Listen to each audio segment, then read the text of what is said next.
Lead the way, Gatey. Right, how are you, mate? Nice hair. Have you got blonde tips in, Tommy?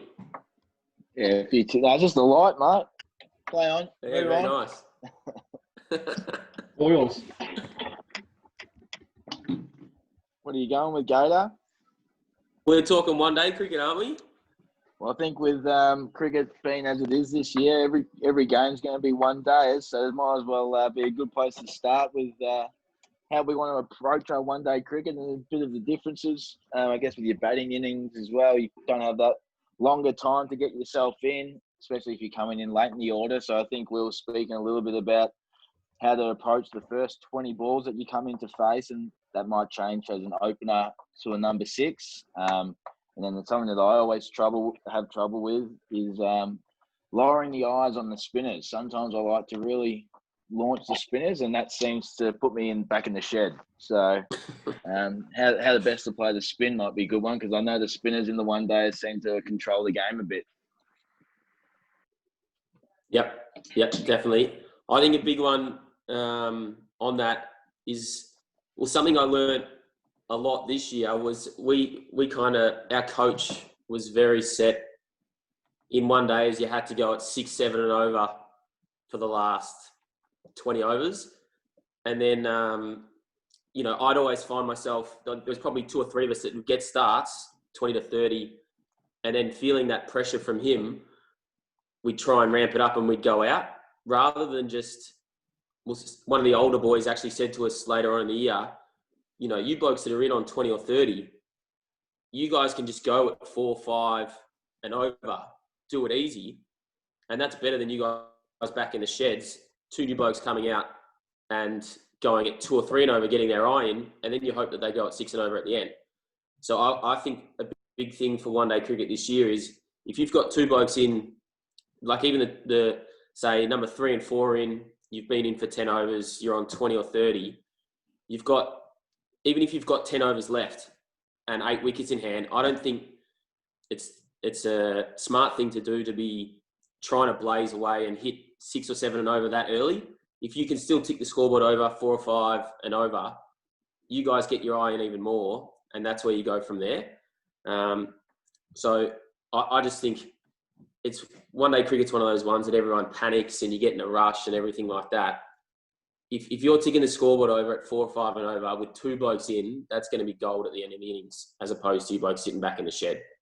I reckon with that, Gator, the amount of times that you've played cricket and you've seen that you're set up with the last 10 overs to go, and then you start going and then you've got your 8 and 9 coming in with still 5 overs to go, and you're like, well, we're in a great position there, and now we've let it go by, I guess, people not taking that responsibility on to, still put their head down those last 10 overs. And I think another one of those things, as you said, is, playing with the field, having, if you can get singles here and there, especially with the field normally going back in those last overs, you can really get 4 or 5 up runs and over just for being smart batsmen and picking gaps and running hard. I think that puts the bowlers, they get angry if they're taking those quick singles where you think a fieldsman should stop that, and then they come in a little bit closer, then you go through them and you get the boundary. That can really change it from a 3-4 run over to that 7 run over, which, a few of them late really changes momentum. And cricket, especially at the end of the innings, you can take so much out of the momentum of your batting innings going into your bowling innings, or vice versa, going into your bowling innings once you've batted. Is it the same thing? Whatever it was. But I think those things are pretty important. Yeah, and especially the amount of times you hear, and I remember back in the day when we were playing under Scotty, we'd say, oh, we've got Gruber or we've got a big hitter in the shed, just see it out and they can come in and go big at the end. But how often does someone come in and go bang, bang, bang, 4, 4, 6 from their first ball? It generally takes them 4 or 5 overs. So really the bloke that's just gone out has probably let the team down more than he would realise. There's one bloke in this chat, Gatey. Yeah, I think he was still here. Is Cumpy still in there? Oh, yeah, he's probably the only one, isn't he? He's probably one that can play off his knees. I was thinking you were thinking that, Tom. He can play off his knees and get it going. No, that's... Yeah. Yeah, you're right. Yeah, move on. What do you think? What do you think, Scotty? You played a fair bit of one-day cricket. What are your thoughts, especially at the back end of an innings, I guess? I think at the level of cricket that we play, there's only a limited number of players that can come out on unprepared turf wickets facing the bowling that we do and sort of go for ball one. We don't have 6 Darcy shorts in the Glen Iris Cricket Club. So I think what you're saying is that it's much easier to score runs if you've been in and you're in than it is if you're fresh. Now, there'll be, I think, in each side there'll be a hitter, won't there, that is designated. And yeah, Gruber, we always used to try to, not so much protect Gruber, but we used to love him coming in after tea. He didn't like it, but we did, because that was the best use of him when the ball was older. The field was spread and the bowlers were fatigued. He could go to town, be much easier for him. So yeah, I agree. And if we get to 50 overs is a long time. If we're playing 50 over cricket, it's no disrespect to the first team over the last couple of years, but you've all got to hit in 50 overs in most games. Scott, we had a meeting with the ECA last week to tee that up. They've decided now they're not going to play any 50. It's all one days. They're all going to be 40 overs. There'll be no 50 over cricket. All right, we'll take all that back. We're going from ball one then. Thanks, Paulie. Nice retraction. Drew in the chat, Paulie. Well done, mate. You're not going to get it. Gator, you're going to bat at 10. Yeah, that's fair enough. No, you can still even in a 40 over game in 10 overs on Eric Raven and a lot of grounds that we play on. You can go at a minimum of 6 and over. So it's still really important that you have wickets in hand.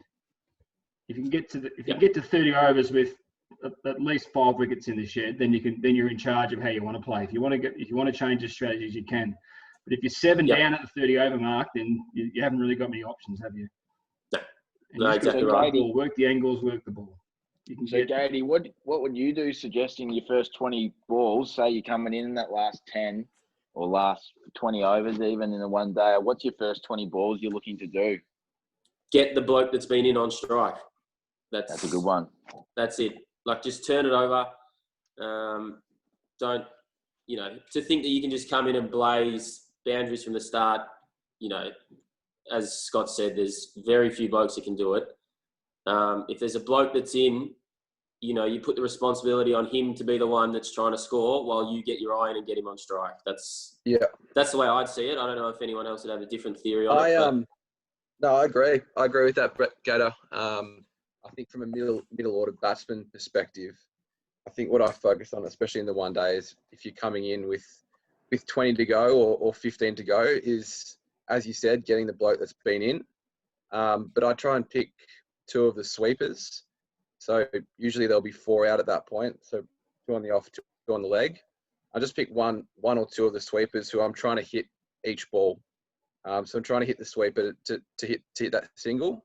I'm not looking for a boundary, but if I can hit the sweeper, I can turn the strike over. So to be at that phase, you don't really need to hit boundaries because you can score 1 a ball by hitting a sweeper as a middle order bat. Yep. And if you're the new bloke in, that's definitely going to be your focus, I reckon. Do you think, Mitchie? There you go. I don't know. I found I always came in pretty late on a few chases, but I always just tried to tick it over because I usually came in when Rowan was in and he was sort of going. It was pretty important to have him there. He sort of just guided me through what he wanted me to do and then just tried to tick it over, I guess. How did you go with perceived pressure then? Obviously, they would have been talking to you, the opposition, trying to get you to go probably. And how did you take that? And listening to your batsman is probably a pretty important thing, as they said. If Rowe's telling you to go, you probably go. If he's telling you to take the singles, you've listened there. So, what's the advice there? Yeah, I pretty much. Well, I was lucky in those sort of chases that I was in. Just had Rowe because I was sort of crumbling at the other end with them getting into me.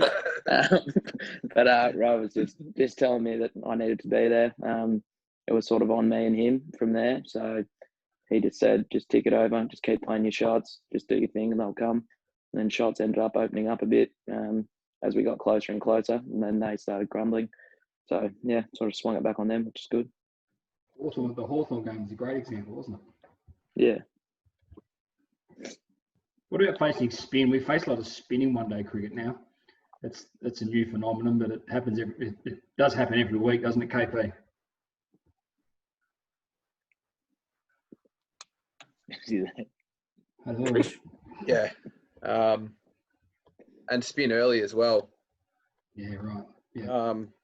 I think again, it just goes back to, I think Tom brought it up early as well. It's hard not to it's hard for the eyes not to light up really quickly and want to chase something. But I think hitting the sweepers with the spinners is even more important because I think even from a young age we're sort of taught to get after spin. But if you can sort of show a bit of temperament, keep your head down, keep your eyes down, hit a sweeper, I think that's your way through. For most of us, people that are comfortable sweeping and using their feet can go like that. But I think for the vast majority of us, it's ball on the floor, get your sweeper. How many times do you reckon you've gone out to him and you look and go, that guy bowls tripe and he's taken 3 for 10 or something, and you go, what? How did that happen? But you're one of his wickets as well. So something like that, you got to be, we're the idiots. Yeah. So you got to work. I got to work on that, and the confidence, as you said, to use your feet, put them off a bit instead of playing into their hands, by just sitting back in the crease. And that's, I think, one-day cricket, you can't afford to have 5 or 6 to 10 overs where runs aren't ticking over. I reckon we always used to find at Glen Iris when I was opening with like Cam Armstrong would be on 80 or 90 after 10 to 15 overs, and then you're still on 130 in the 35th over. And you're like, how's that happen? Obviously the newer ball and that helped, but getting tied down's something that you got to try and not do and minimize any of the dot balls that are done per your innings. Is there any strategy in going with a new ball, opening with a hitter when the ball's hard and going hard for 10? Or does the ball pretty much stay hard for the whole 40 overs at Eric Rowan? Is there much difference? Depends if you're in the creek or not. Depends if it ends up in the ocean or not. I think you've got shot makers at the top that can still defend their wicket, like having Rowe at the top of the innings in a one day. He's going to play his shots anyway, so having another one on top of him is probably having too many people. You need to sort of balance that out as well. But I think, getting off to a good start always gets them on the back foot early, and especially at Raven, you can put on boundaries pretty quickly there at both ends of the innings. Anyone know the average score for a 40 over game at Eric Rowan in the ones? 140. 170.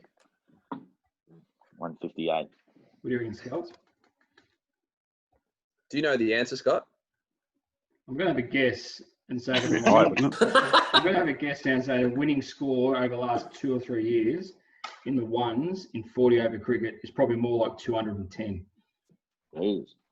The meters come in 3. The boundaries come in 3 meters. Remember? True. 150 used to be a good score, but I think the scores are much higher now. Yeah. KP? RNS. Yes, the scores are higher. I don't know about 210. I can't remember the last time GI put 210 on. Yeah, I would Probably have chasing.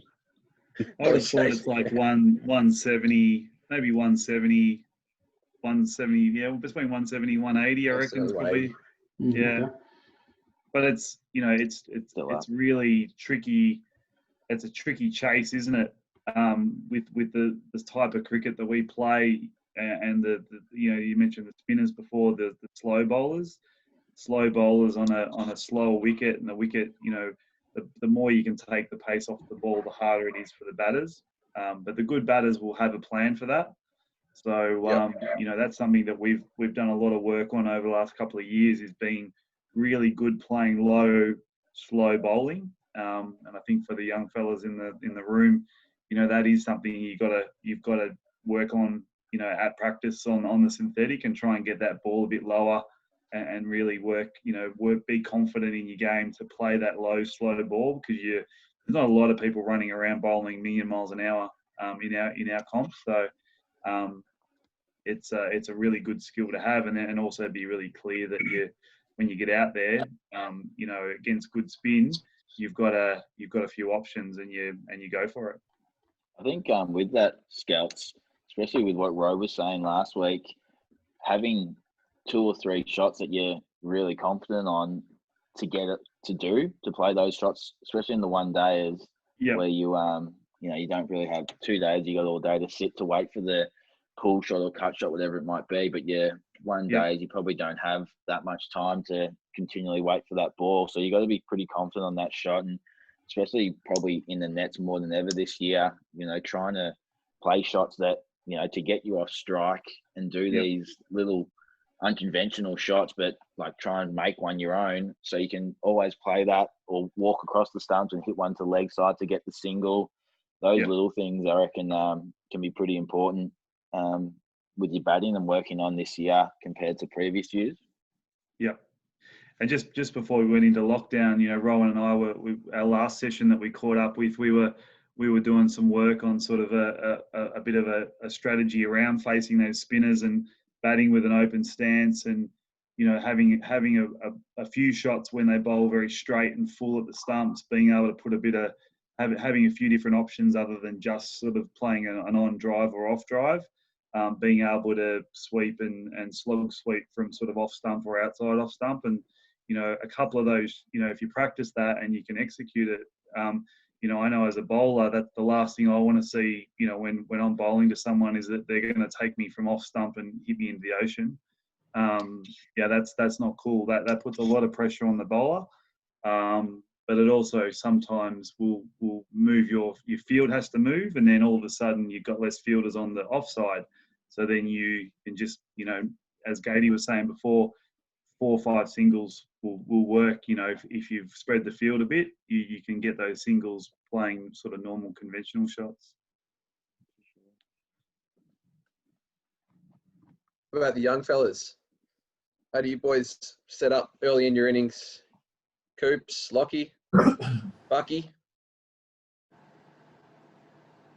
I'll go first. Well, as like a under 14s player, that's all we really play. All you play, yeah. Yeah, 40 over cricket, 2 weeks. So normally coming in at top order, what I normally do, I'll just say what I do, is I just take my time to come in, just see the ball and just try and get myself in. Because normally, especially for the under 14s, it's normally you'll have a few top order batsmen, and then you won't, especially the year that I played in, you definitely don't have anyone really at the back end that can just come in and whack it like you would in the seniors. So it's really normally up to your top 4 or 5 or 6 batters, top 4 probably, to actually make most of the runs. So it's just really important that you just get yourself in and try not to rush your innings. Otherwise, there's a few times that just once you get out, it's more put on the kids that just want to play cricket for fun or just mess around with their mates. Wise words, mate. You could probably have a good chat with the top 4 from most of the senior sides about how you approach that. It's very good. Very good skills to learn early on, Coops, to have that responsibility on the top 4, because that carries on throughout. It doesn't matter if you got hitters down the grades or down the order in seniors, still the responsibility lies with the top 4 all through senior cricket. So taking after his dad, do you reckon? That's good. Very good. What about you, Lockie? I'll probably say the same as Coop a bit, but I've always been taught the first 10 balls is the most important balls of your innings, just because you're more, because you've just come in, we sort of talked about last week, some people get nervous at the start of the innings, so you sort of gain confidence throughout every ball you face. And then once you start to get in your innings, then you can start, as what you were saying earlier, just hit to the sweepers and just find singles. And then once you start getting into the innings, you can start playing your shots. Perfect. That's good, mate. I can see Will down there as well. Will, you with us, mate? Will McCormick? Yeah, I'm here. Cool. Anything to add to what those boys have just said in terms of what you do? For me, they've said the exact same thing that I would have said. I just try and get the singles, try and just work myself in, and then once I get in, you know, I can start playing more shots and trying to get more runs. Nice. That's good stuff, lads. Anyone else want to jump in now? Rowan, welcome to the conversation. Nice to see you there, big fella. Hey, big. Sorry, mate. Nice to see everyone, especially Benji McDonald and his fantastic display there, mate. It's funny you haven't moved yet since I've been here. Unbelievable. Just quickly, I was super impressed with what all the young boys had to say. That was really spot on, and everything you said there had great validity. And you know, if you stick to those basic principles, it's going to serve you really well. I guess the only thing I would add to it is that that's the idea is right, and what you need to go with that is a process, which is a physical ball by ball process to make sure that you can carry that out. And so, like, what I do is I just make sure that those first 10 balls, as Lockie was saying, I make sure that I'm really, really low and crouched in my stance and try and lower my back lift and just make sure that those are the things that I tick off, because that quickly reduces as much risk as I possibly can manage. And then, you know, if you can reduce risk in those first 10 balls, obviously you're going to go a long way to having more consistent starts. So it's good to have the theory, but make sure you have a physical process ball by ball that you follow to carry that through. Mate. Very good. What about for the openers kind of thing? Like what kind of plans, Tommy and Skelts, do you guys put in place as the openers for, say, the first? I think Chris, you mentioned today in our little group chat, 20 balls. Like, what's how do you guys go through the first 5 overs? What's your normal plan there, Tommy? Once again, don't go out first ball. Spoke about that last week. And then I'm I sort of speak to myself when the bowlers come into bat, and my main thing is watch the ball, move the feet. So I say that to myself early, and generally try and say it to myself most balls, just so I'm always keeping myself in check. I know sometimes after you hit a boundary or a 6, your heart's going a bit, so you got to talk yourself out of doing another one sometimes. So, but generally just watching the ball out of the hand, seeing what you can see, watch it as much as you can onto the bat early. And I think with the one-day cricket, you can sort of just, especially early, you only have to get past the infield and it's 4, so you don't have to do anything too silly early, and you can still get some runs under your belt. So I really enjoy batting at the top, because I find that the ball comes onto the bat and it's an easier time to score for me. So that's my probably first 20. Coach? Yeah, probably the key things for me is just to play cricket shots. Like, I don't try and overthink it, because I just trust that good cricket shots will be good enough, and that you kind of, I guess, work out where your matchup is. So if you know, depending on who they open with, you're probably going to work out pretty quick where you think you might be able to, what's more suited, especially if they do go with a spinner, an accurate spinner, you might have to respect that. And likewise with a really good seam bowler, you still got to respect the new ball's there, and the new ball's going to do that little bit extra. But I've always found, just playing good cricket shots is pretty effective, and you don't really need to overplay the situation. And I think that once you get in, you just carry that through. Like we were saying before, I think we all get guilty of just like going level and just escalating, and then we get out and you're out for 40, when really you could have just ticked away and got 70, 80, and that probably makes sure we get that 170, 180 pretty easily. Yeah, spot on. Any other openers in the chat? Bucky opening, come on. Not anymore. That was the junior days. But yeah. Where do you bat now, Bucky? I batted at 3, not last year, the year before, and I did all right there. But last year I was probably in the role of probably at 5 or 6. So it was when like Brett started to get going. I'd probably be one of the next ones that comes in, and then it just like would tail down pretty quickly. So I was just trying to get off strike, just trying to tick the runs over and just see how it went. But we fell away pretty quickly, as Brett said. Like, would be pretty cruisy, and then all of a sudden would be all out. So yeah, I think I just tried to get off strike. I wouldn't play anything stupid. I'd just tick it over, and yeah. Where do you prefer to bat? Do you prefer 3 or lower down the order? Wherever the team needs. Oh, here we go. Good response. Welcome to the family, mate. Best first year player candidate already. Yeah. He's coming for you, Mitch. There he is.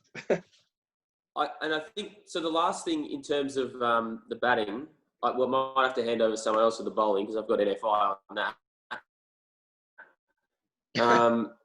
With the batting, I think game plans, or having a set plan as a team is pretty important heading into a one-day innings. And I know I keep referring back to this year at Roeville, but we were told that many different things by the coach that you had no idea what was going on, and it really messed you up while you're out in the middle. I know, especially, some grounds have your score up on the scoreboard, and there was that many times some of the boys would see their score and how many balls they had faced and think, oh no, this has been included. Oh no, my strike rate's not high enough because the coach, always wanted us to be going at like 90. So you'd look at the scoreboard and go, oh, I'm not going quick enough, throw your wicket away, someone else would come in, then you'd be, they'd face 3 or 4 maidens in a row, and it stuffs the whole setup.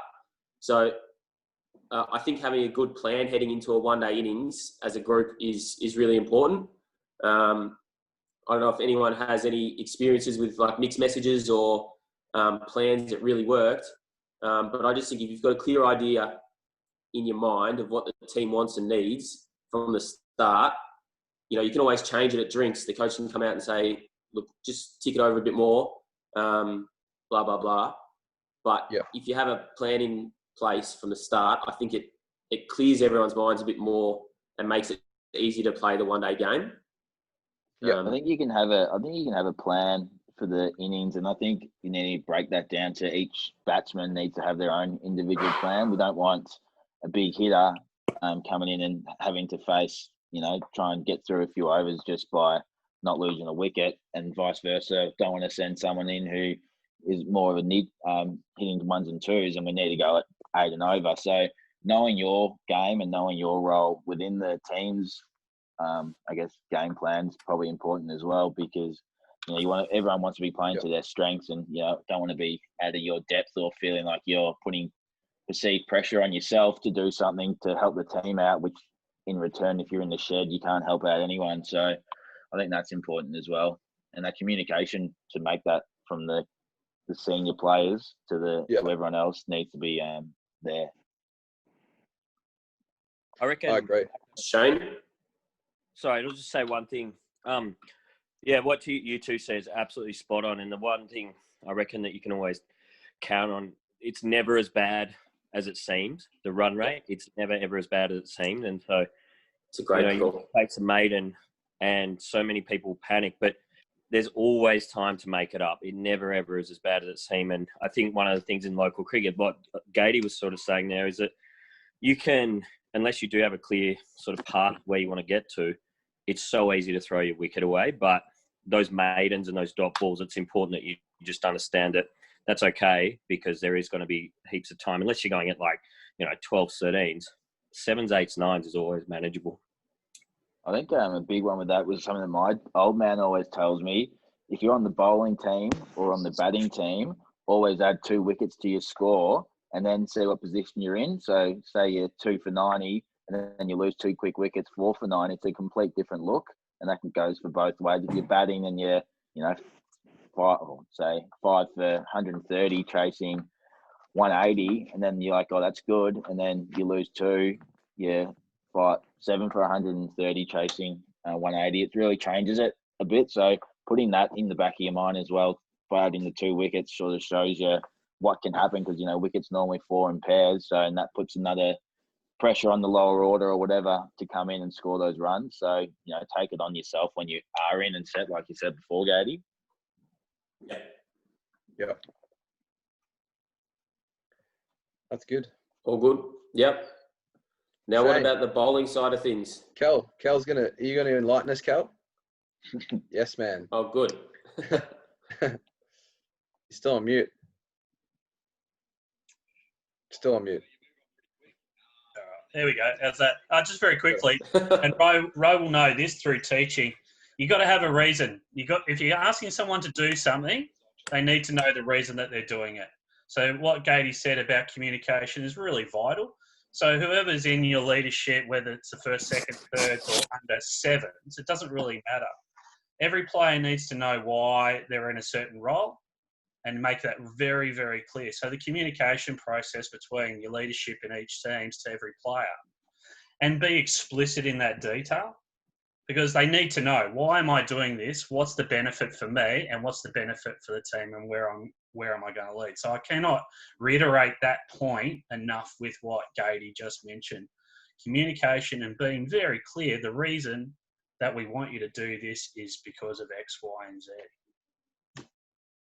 Yep. Love it. Hold on. Also, I've got a quick question for the group. I mean, just by way of show of hands, who prefers one-day cricket or shorter form cricket as opposed to 80 over cricket? Just by show of hands, if you prefer like shorter version cricket, put your hand up. Yeah. So, okay. Scotty, I'll ask you. Why do you prefer shorter version cricket as opposed to 80 overs? When you get closer to 50 kp, the thought of spending 80 overs in the field is not. Okay, that'll be relevant for 25% of this chat. That's the only reason.